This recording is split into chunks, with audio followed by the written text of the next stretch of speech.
Hello students आज की इस वीडियो में हम इंसर्ट में अब हम OLE ऑब्जेक्ट के बारे में सीखना स्टार्ट करते हैं।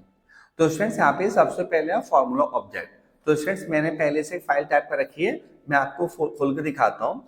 तो स्टूडेंट्स आपने जैसे लिब्रे ऑफिस राइटर या माइक्रोसॉफ्ट में बहुत तरह का मेथड टाइप किया होगा, लेकिन अगर मैं ये कहता हूँ कि आपको ये डिस्प्ले कराना है C=√a² + b², तो आप ये कैसे टाइप करेंगे? ये आपको ये वाला फॉर्मूला से डिस्प्ले कराना है, या यहाँ पर ये वाला जो फॉर्मूला आपको दिखाई दे रहा है ये सबसेट का होता है, A बिलोंग्स टू B। तो हम इस तरह के फॉर्मूले अपने फाइल में कैसे इंसर्ट करेंगे, तो उसके बारे में मैं आपको बताता हूँ। तो पहले हम न्यू फाइल ओपन कर लेते हैं। यहाँ पर हमने इंसर्ट पे क्लिक किया और फिर यहाँ पे OLE ऑब्जेक्ट और फॉर्मूला ऑब्जेक्ट। तो स्टूडेंट्स यहाँ पे आप देख सकते हैं इस जगह आपको दिखाई दे रहा है, यहाँ पर आपने क्लिक किया। इसमें बहुत सारे इस तरीके से हैं जो आप ले सकते हैं। देखिए सपोज जैसे मैं यहाँ पर ये वाला लेता हूँ, ठीक है, इस पर हमने एक बार क्लिक किया। अब मुझे इसमें यहाँ पर वैल्यू डिस्प्ले करानी है, तो आप देखेंगे मैं नीचे यहाँ चेंज करने वाला हूँ। मैंने यहाँ पे 2 लिखा और इस जगह मैंने यहाँ पे लिखा 4। ओके फ्रेंड्स, और अगर मुझे इसका फॉन्ट का साइज बड़ा करना है तो वो हम अभी करेंगे फॉर्मेट फॉन्ट साइज। यहाँ से हमने इसको कर लिया 20 और फिर से ओके। अब इसके बाहर आप क्लिक करेंगे तो ये हमारी फाइल में इंसर्ट हो चुका है। एक बार फिर से करते हैं स्टूडेंट्स। पहले हमने इंसर्ट पे क्लिक किया, OLE ऑब्जेक्ट और फॉर्मूला ऑब्जेक्ट। तो स्टूडेंट्स मैंने आपको बताया था यहाँ से आप इसको चेंज करके देखेंगे तो आपको बहुत सारे मिल जाएंगे। अब देखिए जैसे हमें ये वाला मिल गया, ये वाला, जो भी आपको चाहिए इसमें और भी बहुत सारे नीचे तक स्टूडेंट्स, ठीक है। मैं यहाँ पर ये वाला ले लेता हूँ, इस पर मैंने क्लिक किया। अब इसमें अगर हमें इसको ऐसे रखना है तो हम ऐसे रख सकते हैं, और अगर मुझे वैल्यू चेंज करनी है तो देखिए जहाँ पर नीचे A लिखा है यहाँ पर इसको मैंने मिटाया, यहाँ मैं लिख दिया 2। फिर यहाँ पर B लिखा है, इस जगह मैंने यहाँ पे कर दिया सपोज 5। ओके फ्रेंड्स, और फॉन्ट का साइज बड़ा करना है तो फॉर्मेट और फॉन्ट साइज, यहाँ से मैंने इसको कर दिया 20 और उसके बाद ओके। अब यहाँ पे बाहर हम क्लिक करेंगे तो ये हमारी फाइल में इंसर्ट हो चुका है। और स्टूडेंट्स इसमें आपको जो एक हल्की सी बाउंड्री दिखाई दे रही है वो भी आपको यही दिखाई दे रही है, ये प्रिंट आउट में नहीं आएगी। इसको चेक कर सकते हैं हम फाइल और फिर उसके बाद यहाँ पे प्रिंट प्रीव्यू। तो आप देख सकते हैं ये हमें केवल यहीं पर ही डिस्प्ले हो रहा था और ये बाउंड्री प्रिंट आउट में नहीं आएगी। ओके स्टूडेंट्स, चलिए आगे बढ़ते हैं। अब हम यहाँ पर आते हैं इंसर्ट, OLE ऑब्जेक्ट और यहाँ पे QR कोड। तो आपको खुद ही पता है क्विक रेस्पॉन्स कोड आजकल इसकी बहुत होता है, हमें हर जगह देखने को मिलता है। तो हम अपना खुद का कैसे QR कोड क्रिएट करेंगे स्टूडेंट्स? तो पहले हम इस फाइल को क्लोज कर देते हैं, ठीक है। यहाँ पे इसको भी हम क्लोज कर देते हैं सबको। अब हमने एक्चुअल में पहले जो भी हमें जिसके लिए QR कोड मेथड टाइप करना है, तो स्टूडेंट्स हमने यहाँ पे पहले से एक मेथड टाइप कर रखा है जिसको हम QR कोड में कन्वर्ट करना चाहते हैं। इसमें यहाँ पे चाहे हम ये भी टाइप कर लेते हैं, कुछ और भी जो भी आपको लिखना है। तो अब हमने स्टूडेंट्स इसको यहाँ पे सिलेक्ट कर लिया, इसको हमने यहाँ पे कर लिया कॉपी। अब मैं न्यू फाइल खोल लेता हूँ, ठीक है। अब यहाँ पर हम इंसर्ट पे जाते हैं स्टूडेंट्स और यहाँ पे OLE ऑब्जेक्ट और QR कोड, यहाँ पर हम क्लिक करते हैं। तो स्टूडेंट्स यहाँ पे जो मैटर हमने कॉपी किया था उसे यहाँ पर हम पेस्ट कर देंगे और फिर यहाँ पे इसको आप चाहे हाई कर सकते हो तो अच्छी क्वालिटी का तैयार होगा, और फिर इसको ओके कर देंगे हम, ठीक है। तो स्टूडेंट्स ये अब हमारा QR कोड तैयार हो चुका है। अब आप इसको अपने मोबाइल से गूगल पे जाके, जहाँ पे हमारे गूगल में साइड में यहाँ पर होता है स्कैन करने के लिए, ठीक है, लेंस को, तो या QR कोड स्कैनर कोई भी ऐप आपके मोबाइल में है या गूगल पे ही होता है जहाँ पे माइक बोलने का होता है उसके बारे में स्कैन। जब हम इसे स्कैन करेंगे तो वो सारी इंफॉर्मेशन जो हमने इसके लिए तैयार करी थी वो आपको अपने मोबाइल पे डिस्प्ले हो जाएगी। तो ऐसा आप खुद का भी QR कोड तैयार कर सकते हैं। ओके स्टूडेंट, चलिए अब हम आगे बढ़ते हैं। इंसर्ट, अब यहाँ पर हम आते हैं शेप। तो अब हम न्यू फाइल ओपन कर लेते हैं। यहाँ पे हमने इंसर्ट पे क्लिक किया स्टूडेंट्स और फिर यहाँ पे शेप और यहाँ पे बेसिक शेप्स। आपको कोई भी शेप बनाना चाहे आप वो बना सकते हैं। तो स्टूडेंट्स मैं पहले तो यहाँ पे बेसिक शेप्स में एक रेक्टेंगल बनाता हूँ। मैंने यहाँ पर ऐसे उसको माउस से बटन प्रेस किया, ये शेप बन गई। मुझे इसमें कलर चेंज करना है तो स्टूडेंट्स यहाँ पर हम इस जगह जाएंगे यहाँ पर और फिल कलर, आपको जो भी कलर से फिलअप करना है आप वो कर सकते हो। दिखाई दे रहा है आपको स्टूडेंट्स? अब उसके बाद स्टूडेंट्स अगर मान लीजिए मुझे इसका आउटलाइन कलर चेंज करना है वो हम यहाँ से चेंज करेंगे, ठीक है स्टूडेंट्स।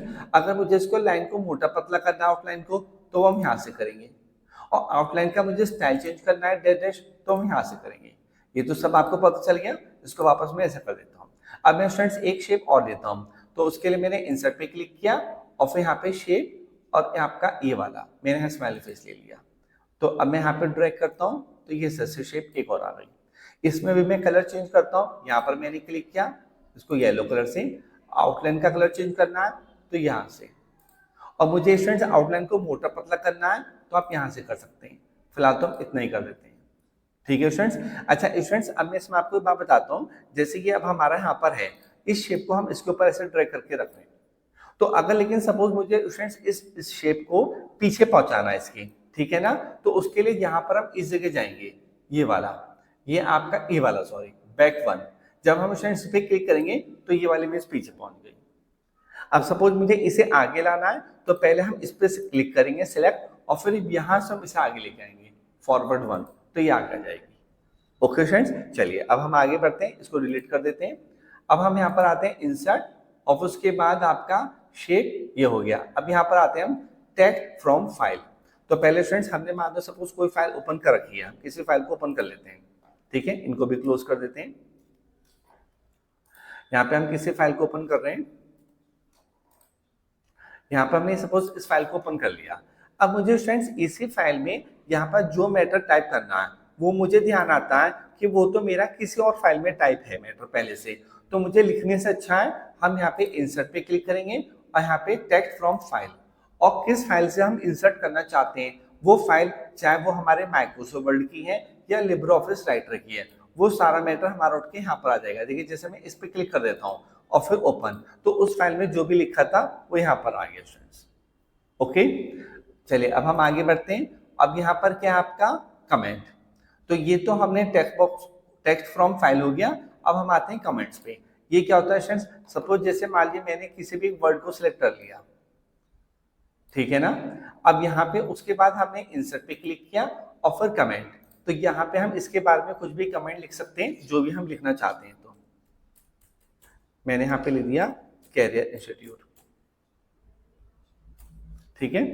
अगर सपोज मुझे अब स्टूडेंट्स ये इस तरह से हमें डिस्प्ले हो रहा है, अगर हम चाहते हैं यहाँ डिस्प्ले ना हो तो हम व्यू पे जाके कमेंट्स पे क्लिक कर देंगे तो वो हमें डिस्प्ले नहीं होगा। अब हम चाहते हैं वो डिस्प्ले हो तो व्यू और फिर आपका कमेंट्स, तो आप किसी भी वर्ड्स के बारे में स्पेशल कोई बात लिखना चाहें तो आप इस तरह से कमेंट्स में लिख सकते हैं। ओके स्टूडेंट्स, और अगर स्टूडेंट्स मान लो आपको इस कमेंट्स को हटाना ही है तो यहाँ पर इस जगह आएंगे जहाँ पे आपको एरो दिखाई दे रहा है, और फिर यहाँ पे क्या लिखा है डिलीट कमेंट्स, यहाँ से आप इसे डिलीट कर देंगे। ओके स्टूडेंट्स, चलिए अब यहाँ पे हम इंसर्ट में आते हैं।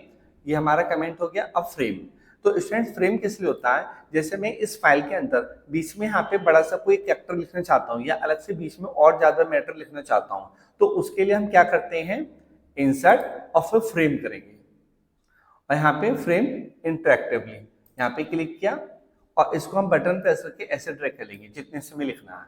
अब यहाँ पर हम जैसे कुछ भी टाइप करेंगे तो वो हमारा यहाँ पर इस तरह से टाइप हो जाएगा मैटर। ओके फ्रेंड्स, चलिए इसको अब हम फ्रेम को हटाते हैं, इस पे क्लिक किया और इसको डिलीट।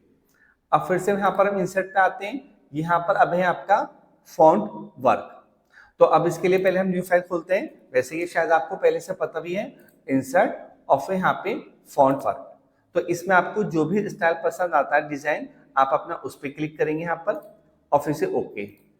अब स्टूडेंट्स यहाँ पे आप डबल टाइम्स क्लिक करेंगे 2 बार इसके ऊपर, और जब ये आ जाएगा तो ये जो मैटर लिखा हुआ है इसको तो हम ऐसे बैक स्पेस से मिटा देंगे और फिर यहाँ पे वो नाम टाइप कर देंगे जो हमें चाहिए, और इसके बाहर अब हम क्लिक करेंगे तो ये ऐसा हो गया। एक बार फिर से करते हैं, पहले हमने इस पर क्लिक किया, इसको डिलीट, फिर से करते हैं इंसर्ट और फिर यहाँ पे फॉन्ट वर्क।